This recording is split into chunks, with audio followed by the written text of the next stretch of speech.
Sumainyo ang Panginoon. At sumaiyo rin. Ang mabuting balita ng Panginoon ayon kay San Lucas. Papuri sa iyo, Panginoon. Taon-taon tuwing pista ng Pasko, mga magulang ni Jesus ay pumupunta sa Jerusalem. At nang 12 taon na siya, pumaroon siya gaya ng dati nilang ginagawa. Pagkatapos ng pista, sila ay umuwi na. Nagpaiwan si Jesus sa Jerusalem, ngunit dito napansin ang kanyang mga magulang. Sa akala ng isa na si Jesus ay kasama ng isa, nagpatuloy sila sa maghapong paglalakbay. Nang malaman nila na hindi siya kasama, siya'y hinanap nila sa kanilang mga kamag-anak at kakilala. Hindi nila siya matagpuan, kaya't bumalik sila sa Jerusalem upang doon ay hanapin. At nang 3 araw, nadagpuan nila si Jesus sa loob ng templo, nakaupong kasama ng mga guro.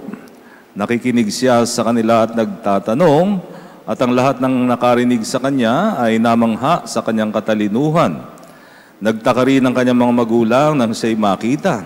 Sinabi ng kanyang ina, "Anak, bakit naman ganyan ang ginawa mo sa amin? Balisang-balisa na kami na iyong ama sa paghahanap sa iyo." Sumagot siya, "Bakit po ninyo ako hinahanap? Hindi ba niyo alam na ako'y dapat nasa bahay ng aking ama?" Ngunit hindi nila naunawaan ang pananalitang ito. Siya'y umuwing kasama nila sa Nazaret at naging masunuring anak. Ang lahat ng bagay na ito ay iningatan ng kanyang ina sa kanyang puso. Patuloy na lumaki si Jesus, umunlad ang kanyang karunungan at lalong kinulugdan ng Diyos at ng mga tao.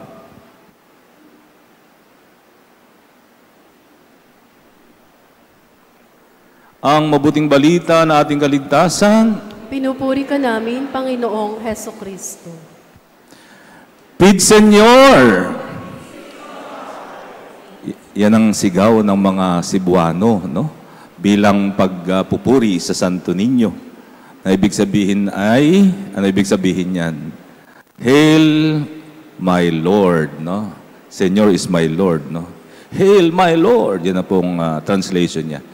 So mga kapatid, ngayon pinagdiriwang natin sa buong bansa ang kapistahan ng Santo Niño, no?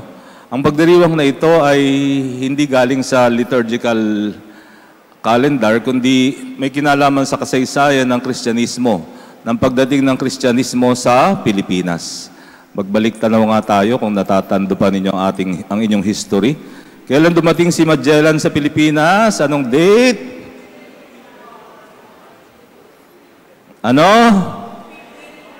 1521, anong month, anong day? March 16, 1521. Tama? March 16, 1521. O, mag-aaway pa kayo. March 16, 1521. At nang dumating ang mga Kastila sa Pilipinas, natagpuan nila mga Filipino na meron na silang sinasamba, mga ani-anito.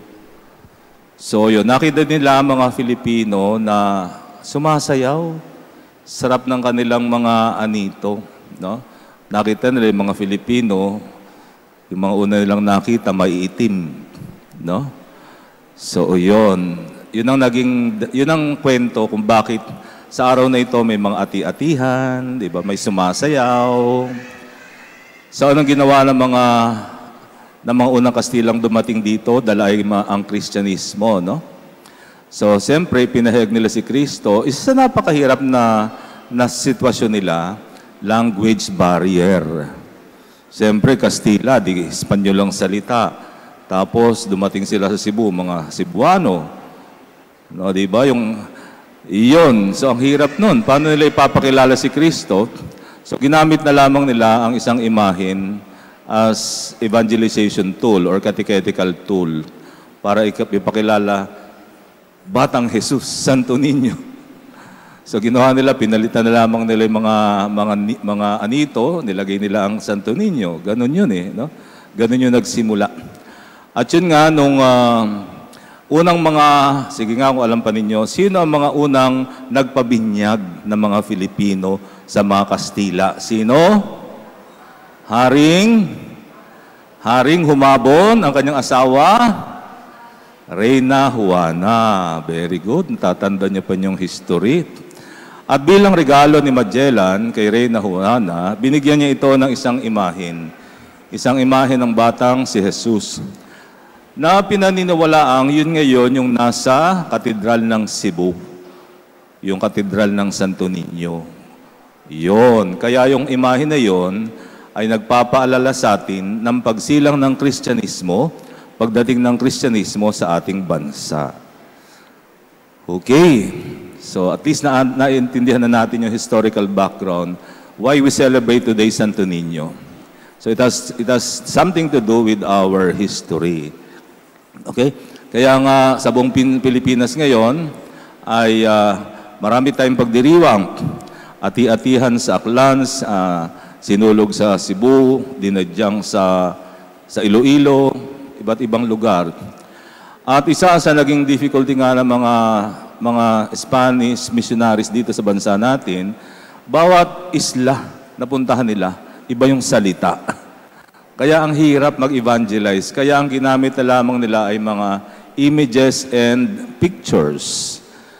Pero alam naman natin, that was a very limited way to evangelize. Showing images and pictures. No? Naging isang weakness din tuloy iyan.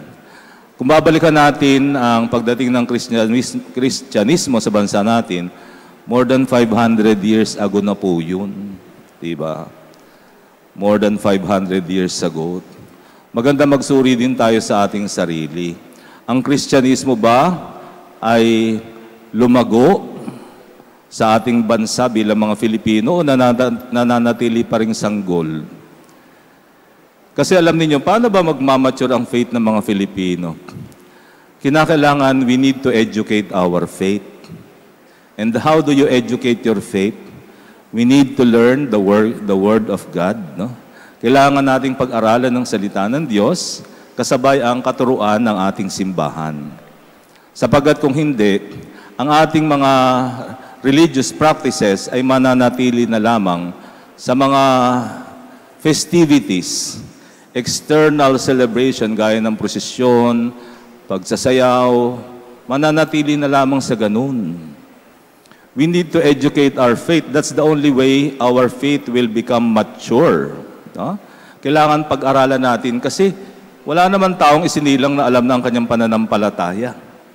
Ang pananampalataya ay may dalang katuruan.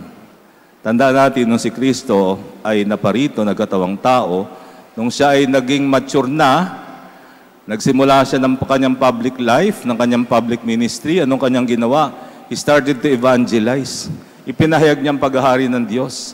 Ipinahayag niya kung anong utos ng Diyos, ipinahayag niya kung anong pinagbabawal ng Diyos, kaya meron itong katuroang dala na dapat nating alamin, dapat nating pag-aralan, dapat nating isabuhay. Otherwise, our faith will remain just limited to processions, practices, di ba? Pagsasayaw sa kalye. Ganun kasi ang maraming mga Filipino. Number one problem natin bilang mga Filipino ay ignorance of our Christian faith. We do not know our Christian faith. If we do not know how to live our Christian faith, that faith cannot save you. That faith cannot bring you to heaven. Kailangan pag-aralan natin, mga kapatid. Hindi sapat na may Santo Niño ka sa bahay. Kinakailangan alam mo anong turo ng Panginoon, anong inaasahan sa iyo ng Panginoon, anong pinag-uutos sa iyo ng Panginoon. Otherwise, walang silbi yan.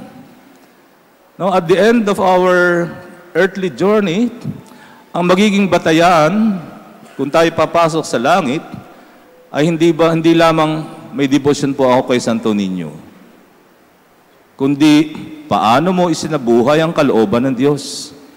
Paano mo isasabuhay ang kalooban ng Diyos? Hindi mo man alam kung ano yung kalooban ng Diyos. Kinakailangan pinag-aaralan niyo yan. At yan ang nakakalungkot. Makikita na naman ng buong mundo ang ating religiosity. Nakita na nila yung religiosity natin nung pinagdiwang natin yung translasyon ng Black Nazarene. Ilan daw yung sumama? Estimate, nasa 12 million, imagine. Tapos ngayon, eto, Santo Niño, no? Buong Pilipinas nagdiriwang. Makikita naman ng mga ibang bansa, yung religiosity, the level, the intensity, the passion of the religiosity of the Filipinos. And yet on the other side, may isang survey na lumabas, ito ay 2023 pa, Philippines is the number 2 next to Cambodia in terms of the most corrupt country in Asia. How do you feel? Diba? We should feel ashamed of ourselves. Diba? Dapat tayong mahiya bilang mga Kristiyano. Ibig sabihin, hindi natin natututunan o hindi natin naisa sa buhay. Hindi naman yan ang katuruan ng Kristyanismo eh. Maging corrupt, magnakaw sa gobyerno, hindi naman yan ang katuruan ng ating pananampalataya, di ba? Ang katuruan nga ng ating pananampalataya, huwag kang papatay, huwag kang magnanakaw, di ba? Ganun, huwag kang magsisinungaling. Yan ang katuruan ng ating pananampalataya. Ano nangyari? 500 years of Christianity, my God! Nag-sink na ba ang pagiging Kristiyano natin sa ating kamalayang Filipino? O nananatili lang sa pagsayaw? Kasi tayo mga Filipino, we love festivities. We love fiesta. Kung gusto mo raw magkaroon ng civil war sa Pilipinas, tanggalin mo ang fiesta at ipagbawal mo. Baka magkagulo ang Pilipino. Kasi we love to celebrate, we love fiesta. Pero after the fiesta, what? Saan ka dinala ng iyong pagdiriwang? Ang tunay na pagdiriwang ay wala sa palabas. Kasi dahil tayo mga Filipino, dyan tayo magaling sa mga palabas. Kaya tayo ay the greatest entertainers of the world. Mahilig tayo sa mga palabas. Paano naman yung kalooban natin? May nangyayari ba? May pagbabago ba? Kasi hindi naman yan tinuturo sa atin ang pananampalataya natin. Di ba? Kahit na magsayaw ka sa kalye ng buong maghapon at magdamag, kung hindi mo naman isinasabuhay ang kalooban ng Diyos, hindi pa rin tayo papasok sa langit. Sinasayang lamang natin ang ating panahon. Kaya nga po mga kapatid, suriin natin ating sarili. Kasi yes, we may be so religious. Pag nakita naman ibang sa, on the other hand, you are very corrupt.